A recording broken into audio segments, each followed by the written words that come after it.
Welcome everybody to another Developer Livecast here on the Game Wisdom channel. I am Josh Weiser, and we have another great discussion for you this afternoon.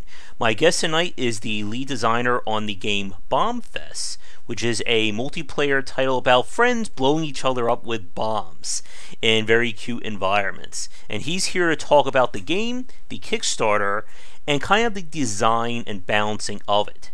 So, please welcome to the podcast, Zac Pierce.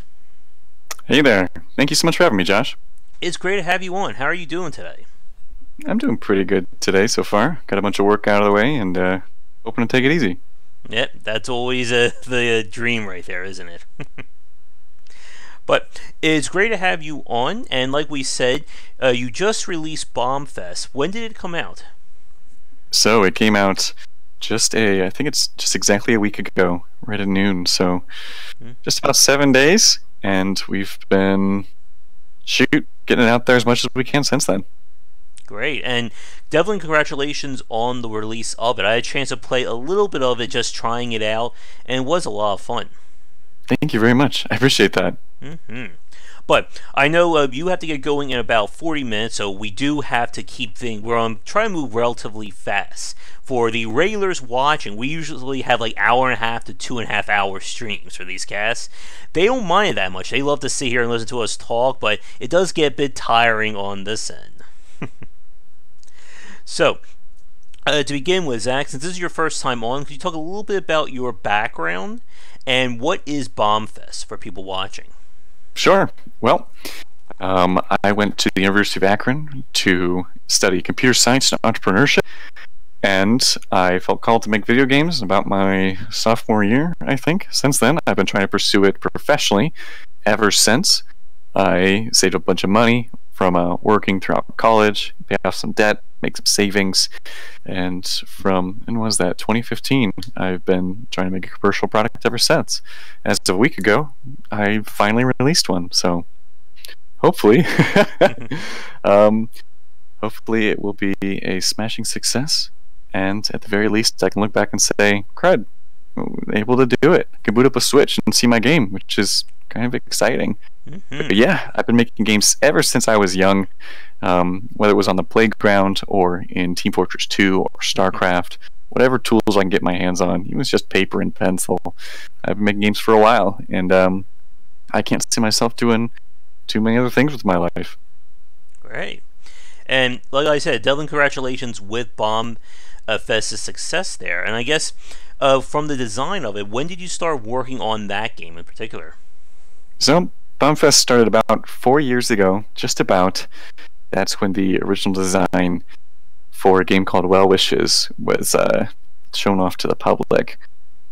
I'll have to go back on my Twitter to find the exact date. That's the only way I keep track of things. Oh, yeah. But we released a game called, or not released a game, I'm sorry. Began work on a game called Well Wishes, which was an adventure game, a 4-player cooperative game, kind of like Gauntlet, but with physics, and eventually evolved into what Bombfest is today, which is much more of a less cooperative, more co-optional kind of combat game with a lot of bombs.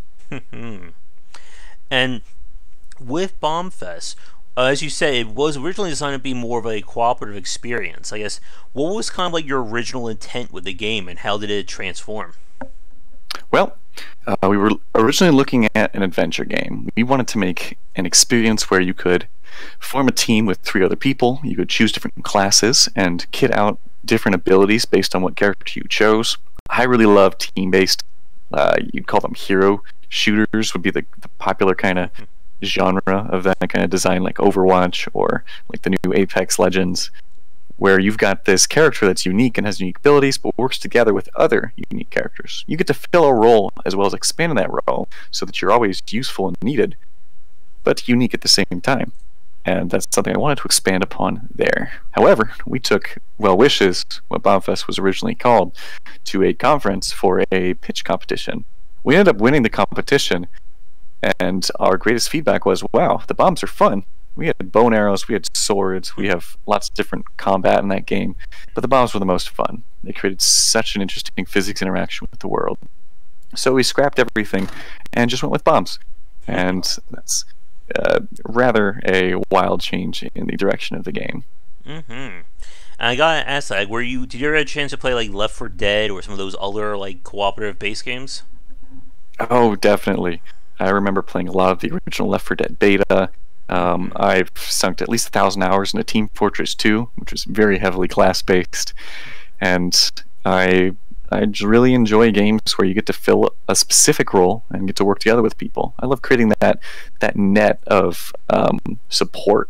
You've got people on the front line, you've got people in the back, and they're all useful and necessary to getting the job done. Mm-hmm. Yeah, and we really don't see too many cooperative based games like that. And it is very interesting about kind of how we've seen more competitive, and even with something like Apex Legends, it's still very much this, all for one, free for all kind of design.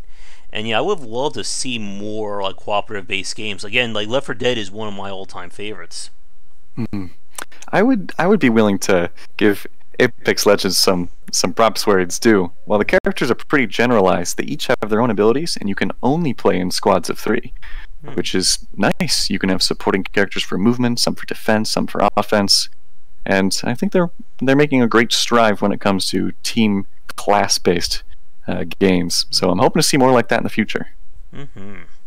Now, with Bombfest and kind of making that transition from kind of like you said, like cooperative adventure to more like this multiplayer deathmatch kind of design, I guess in terms of transitioning, was there anything like interesting or unique in terms of having to kind of shift gears in a manner of speaking? Hmm. The basic gameplay really led itself to the transition. So we were already using physics to push players around. We were already eliminating players who fell off the stage, and there was always friendly fire in the original Well Wishes. So that translated pretty well. I just had to remove the AI enemies at that point. So thankfully, most of it was pretty easy. A lot of the design decisions, like the leveling, the experience gain and stuff, had to be cut, unfortunately, for such a fast-paced, short-round multiplayer game. But for the most part, a lot of it came pretty easily. Mm-hmm. And I'm looking at the Kickstarter now, and from playing the game, it has a very unique aesthetic in terms of like the little figures moving around. Feels very much like almost like toys battling each other. Was that kind of aesthetic there from the beginning, or did that develop over the course of development? Oh, definitely.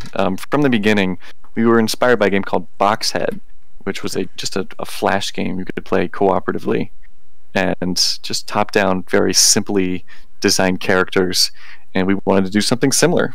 I think the toy aesthetic came in pretty early in development of Bombfest itself, when we realized, oh wait, physics, we should just add wall pieces to make these castles like made out of bricks. We'll just use wooden blocks. And it went from there just to make everything scaled down to this kind of 3-inch scale characters. I mean, these guys are pretty small, and it really just came naturally from there. Great. Now, in terms of like the multiplayer design and getting that working, like we said, it's 4-player competitive play. In terms of the general gameplay of each round, I guess did you go through like any like testing or any kind of balance changes in terms of getting that feel right over the course of development? Oh, plenty and plenty. So, Bombfest has gone through quite a few iterations. Even just the controls of the game and how you pick up and throw bombs has changed quite a bit. We try and shoot for rounds that last from 15 to 30 seconds with a maximum time of 45 seconds. That's when we start dropping explosives from the sky to clean things up. And a lot of design has gone into the strength of the bomb, the range of the bomb. We changed the damage system. It used to be percent based like Smash Bros, and now it's still percent based, but it's much more discrete. There's like 4 different levels of damage you can obtain. They go up one by one. And the controls themselves have changed a lot. The game originally still had 2 button controls. There was a jump, and there was a pick up and throw. Used to be you could pick up bombs and then hold the button to charge them up and then throw them farther. This ended up being a little confusing for new-time players, and we wanted to streamline the experience as much as possible. So we ended up changing it to press 1 button to pick up, press to throw. And we think that really helped the experience a lot. So I'd say that's probably the biggest and most important change we made. I got to thank Whitethorn Digital, our publisher, for really pushing that into my face and being like, "Hey, you want it to be simple? Make this simpler." So we made it simpler. So big thanks to Matt White at Whitethorn for his help there. Yeah, and that's always a very interesting part when we talk about these kinds of designs. With, that line between making something simple so that it's easy and it's accessible to everybody, or quote unquote dumbing it down so that there's less complexity and depth for the game. Yeah, we really wanted to make sure that the pickup was simple. When I tell people who are jumping in mid-match, a show or something, I tell them use the left stick to move, press the B button to pick up and throw, and that's really all you need to have fun with Bombfest. The jumping, the rolling, that's just extra and unnecessary.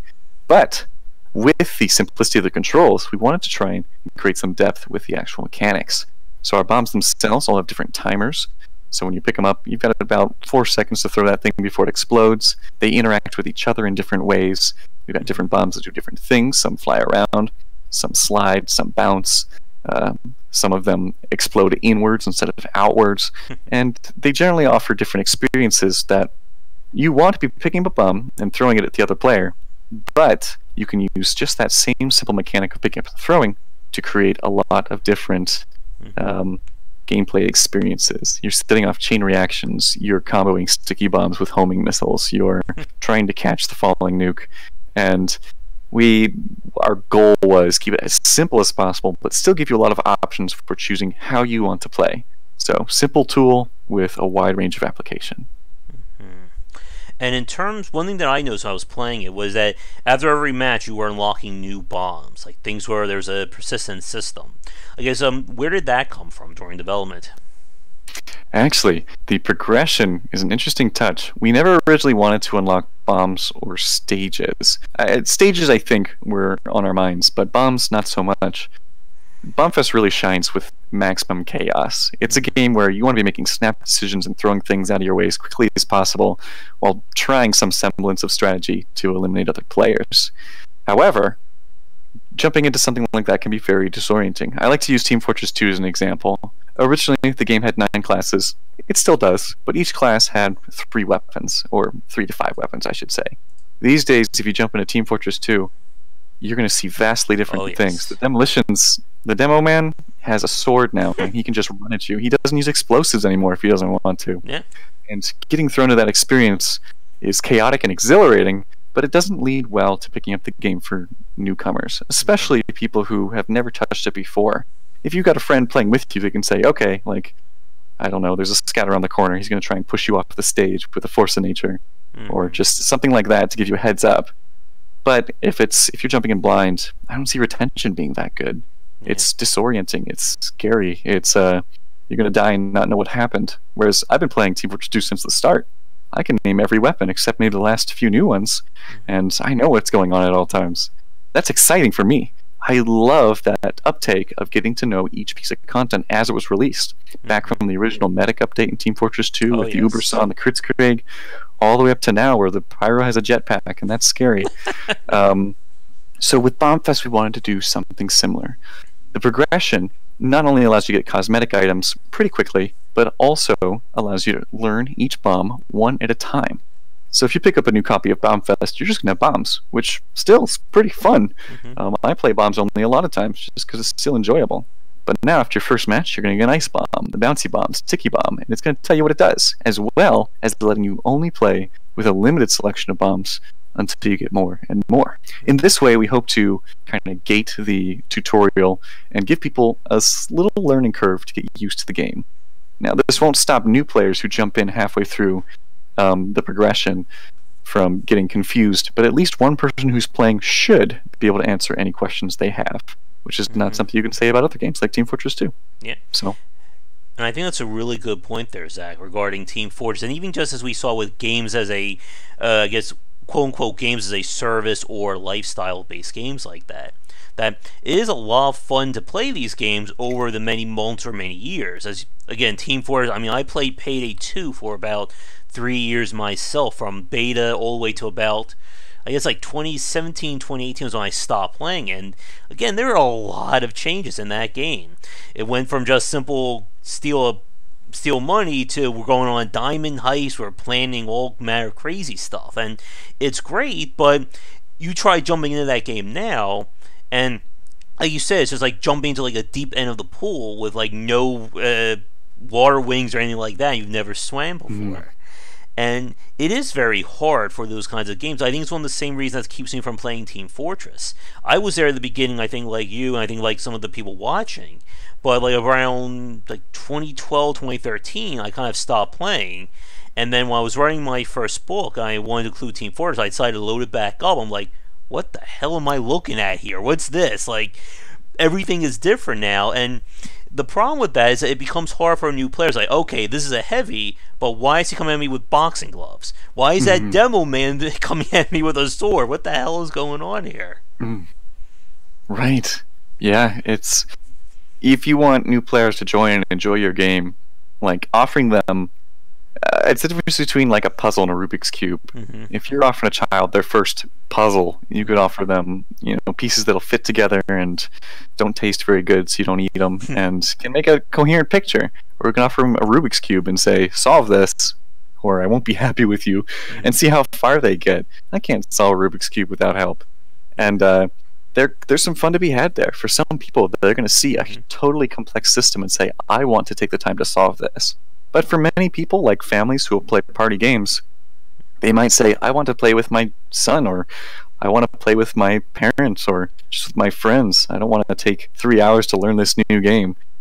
Thankfully, with a simplified system, you can just jump in and know it. And I think that's a real benefit to environments like that. And you mentioned a few minutes ago, Zach, regarding like the environmental designer, designing the levels.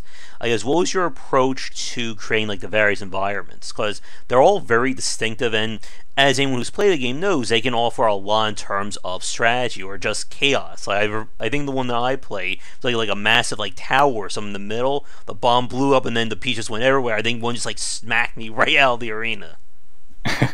Yeah, we a lot of the inspiration came from just towers of blocks like the one you're talking about.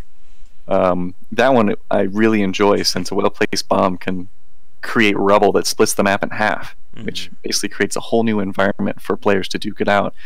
And one of our considerations was, how can we use these physics to create interesting play environments?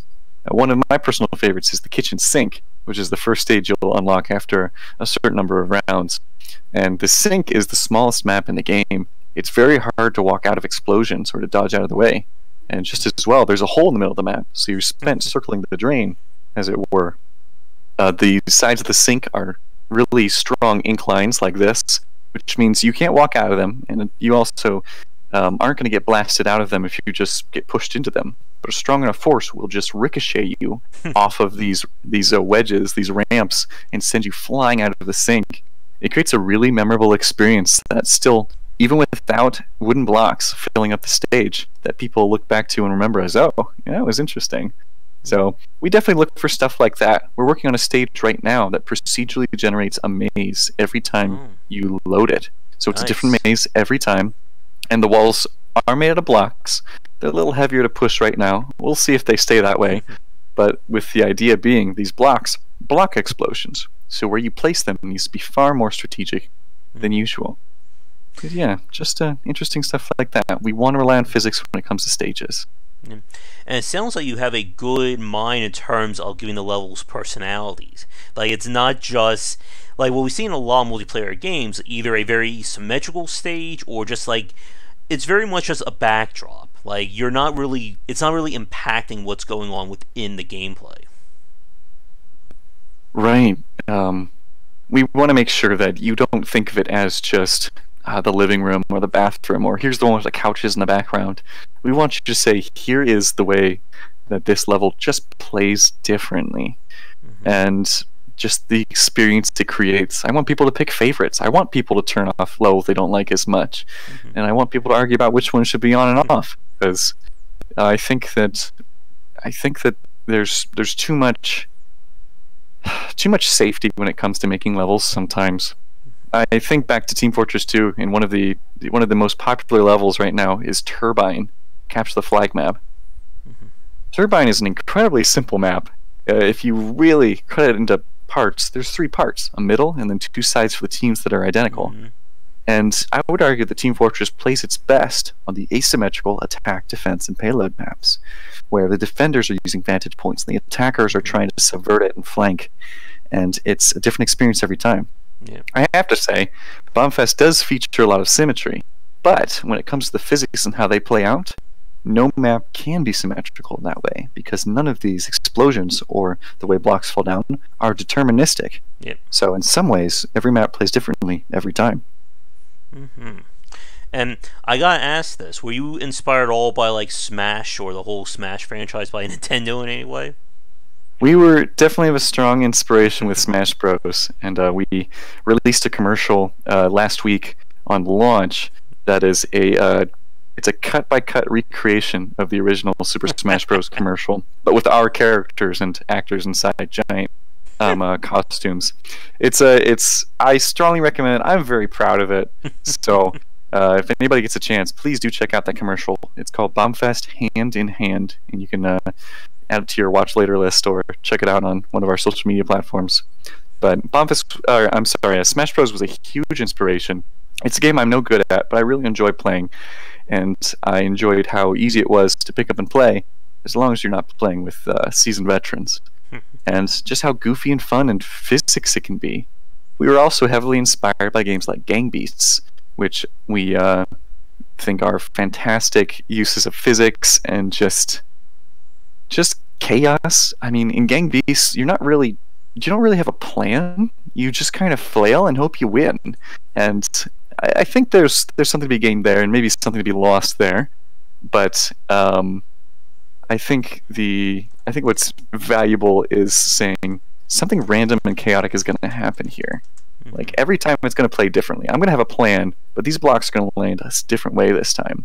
So a little bit of Gang Beasts, a little bit of Smash Bros, and a little bit of Bomberman. I've been told. I've never played Bomberman before. Really? But I've heard it's a good game. Mm-hmm. It seems like that would be like right up there in terms of inspiration too. Oh, definitely.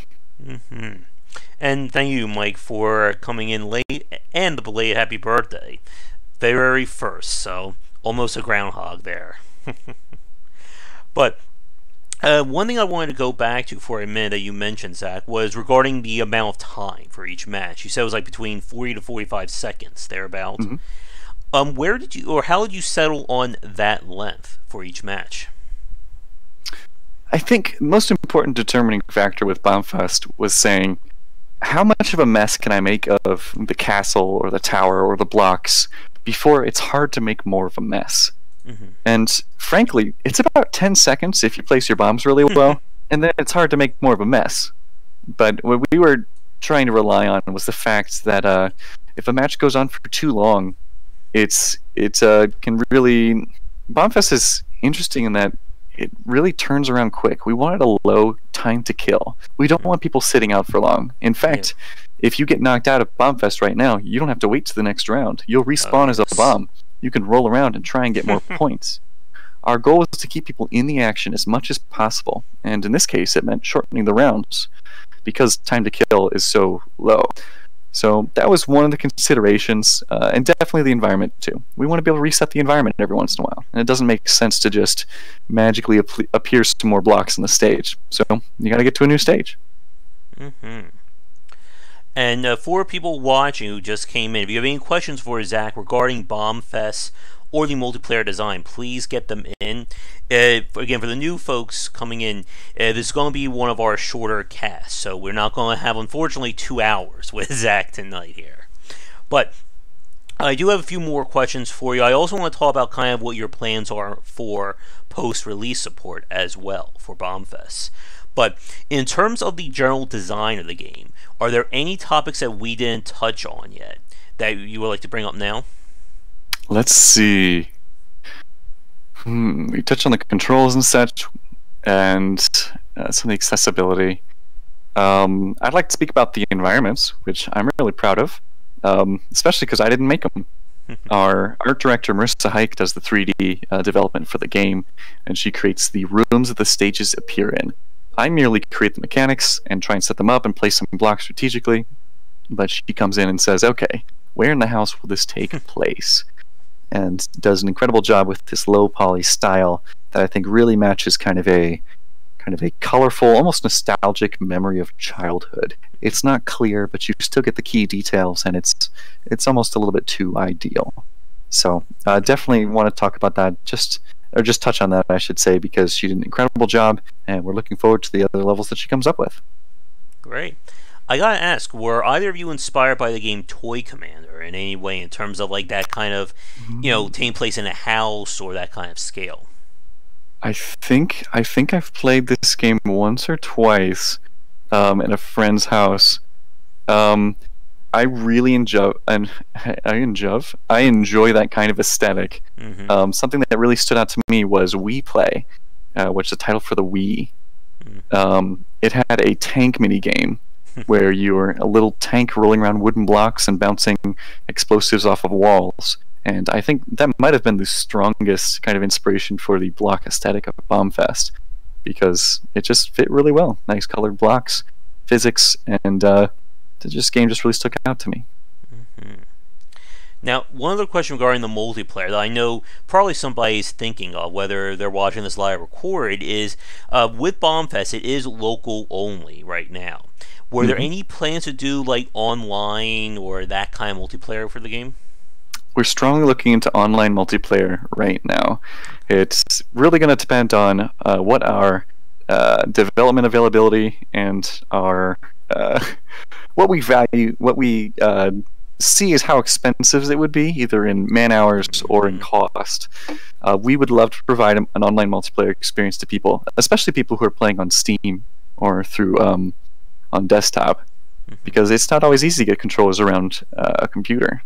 It's much easier on a console, that's for certain, and the Switch has probably made it the easiest to always have two players handy. But online multiplayer is something we'd very strongly like to provide to our players. I don't have any comments on plans right now, but I look into it just about on a daily basis to see what I can pull off and what we can manage. Great. And to clarify for people watching, besides Switch and Steam, what other platforms is Bombfest available on? You can pick up Bombfest on all major platforms, so whether that's Nintendo Switch, Xbox One, PlayStation 4, or on PC through Steam, you can probably get your hands on Bombfest. Great. And as just a somewhat of an aside, was it easy to port the game to the multiple platforms? Did like your studio do that, or did you hire like a third party? The development of the game itself was done entirely through sudden event, through my efforts and Marissa Hike's efforts, and just a handful of collaborators.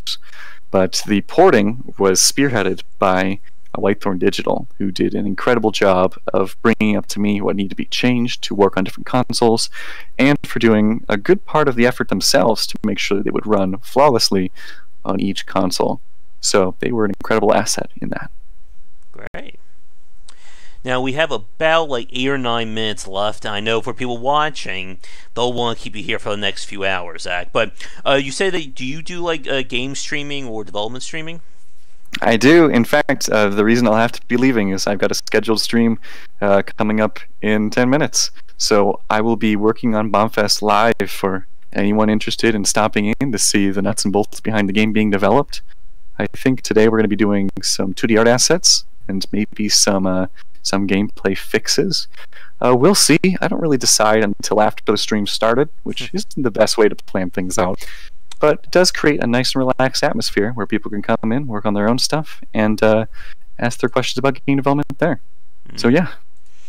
I'm pretty much the same way, Zach. I wait till about like 5 to 10 minutes as people on the Discord know. I basically, okay, so what am I going to stream tonight? Like, there's no long form plan. What do they think we are, right? We come with all this stuff, hours in advance. Oh gosh, no. It's by the seat of our pants, folks. Like, there's... until we become giant corporate beasts that can control every small aspect of our job, we really do what we can to get by. Improv, exactly. And for people wanting to watch you, Zach, do you do it on YouTube, or I assume you do it on Twitch? I'm currently streaming through Twitch, and I can send you the link here in case you want to distribute it. I'm Zac Pierce Guy, because Zac Pierce is owned by someone who doesn't stream, and that makes me upset. Aw. So you can find me there. Hopefully someday I'll be the original Zac Pierce. Maybe if I got plans. I'm going to talk to Twitch sometime. But yeah, I stream over there, and I try and keep people up to date through my Twitter and through our Discord channel. Great. Again, since things are wrapping up in the next few minutes, just a few quick questions regarding kind of what your plans are for the future. And again, for people watching us right now, this will be official last call for questions. And I'll include that link if you want to send it over to me on the Discord message. I'll include that in the description when this goes in recorded form. Fantastic. All right. So, like we said, the game came out and available on all platforms, and you're still continuing to do work on it. So we've already mentioned kind of like the dream idea of getting multiplayer at some point, or online multiplayer. But I guess for people watching, what else do you have planned in terms of post-release support for Bombfest? Probably what'll be most exciting for players to hear is in the next month and a half, we will be releasing more stages and bombs to the game. So our core experience will only be getting that much stronger. I mentioned we've got the procedural maze level, and we are also working on at least one or two more stages at this time. We've got a number of bombs, including one that we've been showing off on our dev streams called the Plasma Bomb. It's a plasma ball, like you'd see sometimes in like children's museums, where you can put your hands on a glass sphere and the electricity arcs to your fingers. But this bomb, instead, when you throw it and its timer runs out, it will shock the nearest player to it. And the farther you are from it, the farther you'll fly. It creates an interesting dynamic where you either want to get close to it or try and get someone else closer to it to avoid the damage. And we'll be working on that, as well as some other ideas that are in the works, as well as a bunch of cosmetics. And we're hoping to patch a bunch of bugs and speed up the game in general. So you should be expecting something like that within a month and a half, and updates after that as well. All for free, of course. So check out the game. It's only getting better. Now, I know from the Kickstarter, there was one of the stretch goals to feature like 7-player matches. Are there any plans to expand the number of players? For people watching us right now, it is currently set at 4-player multiplayer, or 4-player matches. I would love to add more players to Bombfest, and as long as it's feasible and I've got the time to do so, that feature will probably make it into the game. There are some limitations with that, of course. As the Switch has shown, Nintendo Switch is capable of 8 players. I've been told that, I want to say Xbox is also capable of 8 players, and PC is capable of up to, I think, 10 or 12 players. Maybe even more if you just keep plugging in keyboards. But one of our limitations is, I want to say PlayStation, don't quote me on that, it's either PlayStation or Xbox, can't support more than 4 players this time. And we would need to make sure the feature is available to all of our players. There's some consideration whether we can offer something else in return, but we want to make sure that people get a consistent experience with Bombfest and that they're getting their money's worth when they pick up the game.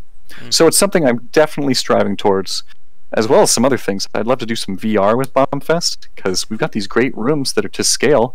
Why not have someone attach a VR headset and be able to reach down and pick up the players and toss them off the stage, drop bombs from their hands? I'm strongly considering that. No promises, but if I get enough time, I'm going to go borrow a VR headset and make that happen, because that'd be fun. So lots of wild things in the future that we hope to add to the game, and time allotting, we will. Great. And that whole discussion about trying to keep the game experience consistent across platforms, I would love to have more of a chat with you about that, but again, I know you have to get going in the next few minutes. I guess, really fast, my final question, and this one actually may be too big. Was there anything interesting in terms of coming up with the various bombs? Like, how did you settle on what kind of bomb types to have? And I know that's probably an hour-and-a-half question if we really wanted to get into it. Well, let's see. The biggest things with the bombs is we want to make sure that each kind of filled a certain niche. So Sticky Bomb was probably the first thing we came up with. That was just... it just made sense. Rubber band balls are lovely little toys, and I thought, let's make that into a bomb. It explodes when it bounces. Ice Cube Bomb was pretty simple. It was the right shape, the right time, easy to do with physics materials, and from there, we just want to create unique experiences. We do have 2 more bombs coming in the next update. I forgot about. We have a grape bomb that is basically just a fragmentation grenade that fires out projectiles when it explodes. And we also have a MIRV. So we haven't had a MIRV in Bombfest before, which is a little strange since that's usually the special kind of bomb people think of first. It will be coming in the form of a toaster, which will shoot out slices of bread into the air in different directions. So we just try and fill different niches. We've got our nuke, of course, as our big bomb homing missile, so on and so forth. But something unique and something that also, hopefully, a child could get their hands on and pretend is a bomb themselves, without actually being a bomb. We will not be adding matches or literal cherry bombs to the game. We might add figurative cherry bombs, though. That's still on the table. Awesome. All right. But yeah, I would love to sit with you for like the next hour or so, Zach. But like I said, I know you have to get going in the next few minutes. So, do you have anything you would like to say to the fans or anybody watching to wrap the cast up with? Sure. Thank you so much for tuning in. If what the game I've been describing sounds interesting to you, please go check it out. Our website's playbombfest.com. And if you're interested in the development that I do, or just want to hit me up with general questions, you can find me on Twitter as Zac Pierce, or in just about any other social media except Twitch, where I'm Zac Pierce Guy. And yeah, pick up the game if it sounds interesting to you. And if you've got any questions or comments, send them my way. All right. And if you're free in the future, Zach, I would love to have you back on for more of a deeper design talk about the game. I would love that as well. So we'll have to figure something out. All right. So I know you have to get going. I'll send you a few messages just regarding what's going to post stream through Discord, but I'll let you go for now while I do my end of podcast speech. All right. Thank you very much. All right, Zach, you have a great night and good podcasting or good streaming for you. Good streaming with you as well. See ya. See ya. All right. So, with that said, while Zach goes to his stream, for myself, let me make sure I'll make myself full here. There we go. For the people watching us now, well, since it's just me, we're going to wrap things up for now. But if you're a developer looking to come on and talk about game design with me, be sure to get in touch. For the live folks watching, I will be back later tonight for our regular game stream. And if you'd like to get this early and ad-free, be sure to check out patreon.com/gwbicer, as VIP supporters will get that. So everyone, I know you guys will probably be fine with me just sitting here talking for the next hour and a half, 2 hours. But I do have to get some work done. But I'll be back later tonight for around 9:30 ET for our next stream. So everybody, be sure to check out our Discord channel link down below if you are new. And I'm on Twitter at GWBicer. So, have a great afternoon. It'll just be an extended video. There we go. Have a great afternoon. And I will see you guys later for some more game streams and discussions here and on Game Wisdom, where we examine the art and science of games.